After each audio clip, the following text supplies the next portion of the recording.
നമുക്കറിയാം ദേശീയ തലത്തിൽ അടക്കം ഏറ്റവും കൂടുതൽ ചർച്ചയാകുന്ന വലിയ പ്രതിഷേധം ഉയർത്തേണ്ട വിഷയം നമുക്കറിയാം കൊൽക്കത്തയിലെ യുവ ഡോക്ടറുടെ ബലാത്സംഗ കൊലപാതകം.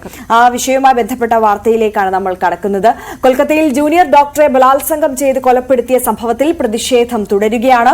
ഇന്നലെ രാത്രിയും പ്രതിഷേധവുമായി നൂറുകണക്കിന് പേർ കൊൽക്കത്തയിൽ തെരുവിലിറങ്ങി. അതിനിടെ പ്രതിഷേധം ശക്തമായതോടെ വനിതകളുടെ സുരക്ഷ ഉറപ്പാക്കാൻ ബംഗാൾ സർക്കാർ പദ്ധതി പ്രഖ്യാപിച്ചിട്ടുണ്ട്. ആശുപത്രികളിൽ പ്രത്യേക വിശ്രമ മുറി വേണം, ആശുപത്രികളിൽ സുരക്ഷാ പരിശോധനയും ബ്രത്ത് അനലൈസർ പരിശോധനയും നടത്തണം തുടങ്ങിയവയാണ് നിർദ്ദേശങ്ങൾ. കേസിലെ പ്രതി സഞ്ജയ് ഘോഷിനെ സൈക്കോ അനാലിസിസ് പരിശോധനയ്ക്ക് വിധേയനാക്കും. രാകേഷ് ആണ് നാഷണൽ ഡെസ്കിൽ നിന്ന് കൂടുതൽ വിവരങ്ങളുമായി നമുക്കൊപ്പം ചേരുന്നത്. രാകേഷ്, വലിയ പ്രതിഷേധം ഉയരുന്ന വിഷയമാണ്. ഇപ്പോൾ ദിവസങ്ങളായി രാജ്യമെമ്പാടും ഡോക്ടർമാരെല്ലാം തെരുവിലേക്ക് ഇറങ്ങുന്ന കാഴ്ചകളൊക്കെ നമ്മൾ കാണുന്നുണ്ട്. എന്തായാലും കേന്ദ്ര സർക്കാർ ഈ വിഷയത്തിൽ ഇടപെട്ടിട്ടുണ്ട്. വേണ്ട സുരക്ഷ അത് നടപ്പാക്കാനുള്ള പദ്ധതി ആസൂത്രണം ചെയ്യുന്നുണ്ട് എന്നുള്ളതാണ് കേന്ദ്രം അറിയിച്ചിട്ടുള്ളത്. ഏത് തരത്തിലാണ് ഈ പദ്ധതി ആലോചിക്കുന്നത്? അതോടൊപ്പം ഈ കേസുമായി ബന്ധപ്പെട്ടിട്ടുള്ള പുരോഗതി അതെങ്ങനെയാണ്? Arya Krishnanthu, good morning. ഏതായാലും ആർജിക്കർ ആശുപത്രിയിലെ യുവ ഡോക്ടറുടെ ബലാത്സംഗ കൊലപാതകത്തിൽ പ്രതിഷേധം ശക്തമാവുകയാണ്. ഇന്നലെ രാജ്യവ്യാപകമായ ഡോക്ടർമാരുടെ പ്രതിഷേധത്തിലായിരുന്നു ആശുപത്രികൾ സ്തംഭിക്കുന്ന സാഹചര്യമുണ്ടായി. ഏതായാലും കൊൽക്കത്തയിൽ ഇന്നലെ രാത്രിയും പ്രതിഷേധം തുടരുകയാണുണ്ടായത്. മെഡിക്കൽ വിദ്യാർത്ഥികൾ പ്രത്യേകിച്ച് റോഡ് ഉപരോധിച്ചുകൊണ്ട് സമരത്തിലായിരുന്നു. യുവാക്കളടക്കമുള്ളവർ അവർക്ക് പിന്തുണയുമായി തെരുവിലിറങ്ങി. അപ്പോൾ വലിയ പ്രതിഷേധം ഇപ്പോഴും കൊൽക്കത്തയിൽ തുടരുകയാണ്. ഏതായാലും സംസ്ഥാന സർക്കാർ ഇപ്പോൾ സ്വീകരിച്ചിരിക്കുന്ന നടപടി അവിടെ നിരോധനാജ്ഞ പ്രഖ്യാപിച്ചു എന്നുള്ളതാണ്. അതായത് ആശുപത്രി പരിസരത്ത് നിരോധനാജ്ഞ പ്രഖ്യാപിച്ചിരിക്കുകയാണ്. അടുത്ത 7 ദിവസത്തേക്ക് അവിടെ ആൾക്കൂട്ടങ്ങൾ പാടില്ല തുടങ്ങിയ നിർദ്ദേശങ്ങൾ ഇപ്പോൾ സിറ്റി പോലീസ് കമ്മീഷണറുടെ ഭാഗത്തുനിന്ന് വന്നിരിക്കുന്നു. ഭാരതീയ ന്യായ സംഹിതയുടെ 163 പ്രകാരമാണ് ഇത്തരമൊരു നീക്കം ഇപ്പോൾ ബംഗാൾ പോലീസിന്റെ ഭാഗത്തുനിന്ന്, കൊൽക്കത്ത പോലീസിന്റെ ഭാഗത്തുനിന്ന് ഇപ്പോൾ ഉണ്ടായിരിക്കുന്നത്. മാത്രവുമല്ല, ഓരോ 2 മണിക്കൂർ നേരത്തെയും തലസ്ഥിതി റിപ്പോർട്ട്, അവിടെ എന്ത് സംഭവിക്കും തുടങ്ങിയ കാര്യങ്ങൾ റിപ്പോർട്ട് നൽകണമെന്ന നിർദ്ദേശം കൂടി ഇപ്പോൾ ഏതായാലും പോലീസിന്റെ ഭാഗത്തുനിന്ന് ഉണ്ടായിരിക്കുന്നു. അങ്ങനെ പ്രതിഷേധം അടിച്ചമർത്തുന്ന നീക്കം സർക്കാരിന്റെ ഭാഗത്തുനിന്ന് ഒപ്പം പോലീസിന്റെ ഭാഗത്തുനിന്ന് ഉണ്ടാകുന്നു എന്നാണ് ഏറ്റവും പ്രധാനപ്പെട്ട കാര്യം. മറ്റൊന്ന്, ഈ സംഭവം, ഈ പ്രതിഷേധങ്ങൾ സർക്കാരിനെ വലിയ രീതിയിൽ പ്രതിരോധത്തിലാക്കി എന്ന കാര്യത്തിൽ സംശയമില്ല. പ്രത്യേകിച്ച് ബംഗാൾ സർക്കാർ അതുകൊണ്ട് തന്നെ സ്ത്രീകളുടെ വനിതകളുടെ സുരക്ഷ സംബന്ധിച്ച ചില നിർദ്ദേശങ്ങൾ മുന്നോട്ട് വെച്ചിട്ടുണ്ട്. പ്രത്യേകിച്ച് ആശുപത്രിയിലെ ഡോക്ടർമാർക്കും ഒപ്പം തന്നെ നഴ്സുമാർക്കുമായി ബന്ധപ്പെട്ട നിർദ്ദേശങ്ങളാണ് ഇപ്പോൾ സംസ്ഥാന സർക്കാർ പുറപ്പെടുവിച്ചിരിക്കുന്നത്. അതിൽ ഏറ്റവും പ്രധാനപ്പെട്ട കാര്യം, ഒന്ന്, വനിതാ വളണ്ടിയർമാരെ രാത്രികാലങ്ങളിൽ ആശുപത്രിയിൽ നിയോഗിക്കണം എന്നുള്ളതാണ്. മറ്റൊന്ന്, ആശുപത്രികളും പരിസര പ്രദേശങ്ങളും അതിന്റെ സേഫ് സോണുകൾ ഏത് എന്ന് നിശ്ചയിക്കണം. ആ മേഖല പൂർണ്ണമായും CCTV സ്ഥാപിക്കണം എന്ന നിർദ്ദേശമാണ് മറ്റൊരു പ്രധാനപ്പെട്ട നിർദ്ദേശമായി ഇപ്പോൾ സംസ്ഥാന സർക്കാർ മുന്നോട്ട് വെക്കുന്നത്.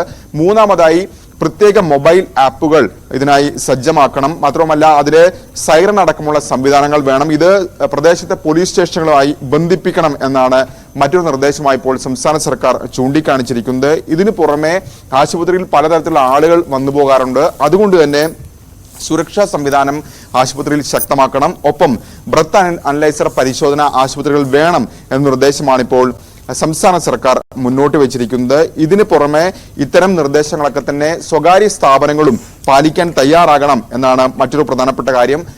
നൈറ്റ് പട്രോളിംഗ് പോലീസിന്റെ ഭാഗത്തുനിന്ന് ആശുപത്രികൾ ഒപ്പം തന്നെ മെഡിക്കൽ കോളേജുകൾ തുടങ്ങിയവയുടെ ഭാഗത്തുനിന്ന് ഉണ്ടാകും. അത്തരത്തിൽ പോലീസിന്റെ ഒരു ഇടപെടലും കാര്യക്ഷമമായി ഉണ്ടാകും എന്നുള്ള നിർദ്ദേശമാണ് ഇപ്പോൾ സംസ്ഥാന സർക്കാരിന്റെ ഭാഗത്തുനിന്ന് ഉണ്ടായിരിക്കുന്നത്. പ്രത്യേകിച്ച് ഈ സംഭവം മമതാ സർക്കാരിനെ വലിയ രീതിയിൽ പ്രതിരോധത്തിലാക്കിയിരുന്നു. ഇതിന്റെ അടിസ്ഥാനത്തിൽ തന്നെയാണ് ഇത്തരമൊരു നീക്കത്തിലേക്ക് ഇപ്പോൾ സംസ്ഥാന സർക്കാർ കടക്കുകയും ചെയ്തിട്ടുള്ളത്. ഏതായാലും ഈ കേസിലെ പ്രതിയെ ഇപ്പോൾ സൈക്കോ അനാലിസിസ് പരിശോധനയ്ക്ക് വിധേയമാക്കാനുള്ള തീരുമാനത്തിലാണ് ഇപ്പോൾ CBI സംഘം എത്തിച്ചേർന്നിട്ടുള്ളത്. ഇതിനായി ഡൽഹിയിൽ നിന്നുള്ള ഉദ്യോഗസ്ഥർ ഈ പരിശോധനയ്ക്കായി ഉടൻ കൊൽക്കത്തയിൽ എത്തും എന്ന് അറിയിക്കുകയും ചെയ്തിട്ടുണ്ട്. ഒപ്പം നാർക്കോ അനാലിസിസ് പരിശോധനയ്ക്ക് വിധേയനാക്കി കോടതിയിൽ അപേക്ഷ നൽകാനുള്ള തീരുമാനത്തിലേക്ക് ഇപ്പോൾ CBI ഇപ്പോൾ എത്തിച്ചേർന്നിരിക്കുകയാണ്.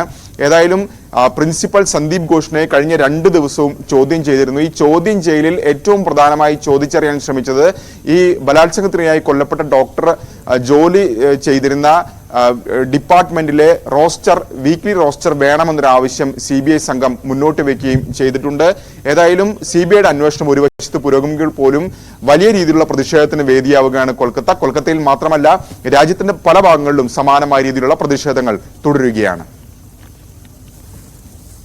ER രാഗേഷാണ് വിവരങ്ങൾ നൽകിക്കൊണ്ടിരിക്കുന്നത്. ER രാഗേഷ്, അതുപോലെ തന്നെ കേന്ദ്രം ഇടപെട്ടിട്ടുണ്ടല്ലോ. ഇനി എങ്ങനെയായിരിക്കും സംഗതികളുടെ ഒരു പുരോഗമനം ഉണ്ടാവാൻ പോകുന്നത്? അതായത് പല സംശയങ്ങളും നിലനിൽക്കുന്നുണ്ടോ, ഒന്നിൽ കൂടുതൽ ആൾക്കാർ ഉൾപ്പെട്ടിട്ടുണ്ടോ, അതുപോലെ ഈ പ്രിൻസിപ്പലിനെ പുറത്താക്കണമെന്ന് ആവശ്യപ്പെടുന്നുണ്ട്, മമതാ ബാനർജി രാജിവെക്കണമെന്നുള്ള ആവശ്യങ്ങൾ വരുന്നുണ്ട്. അപ്പോൾ ഇങ്ങനെയുള്ള സംശയങ്ങൾ നിലനിൽക്കുന്ന സാഹചര്യത്തിൽ കേന്ദ്രത്തിന്റെ ഇടപെടൽ എങ്ങനെയായിരിക്കും ഒരു സക്സസിലേക്ക് പോകുന്നത്?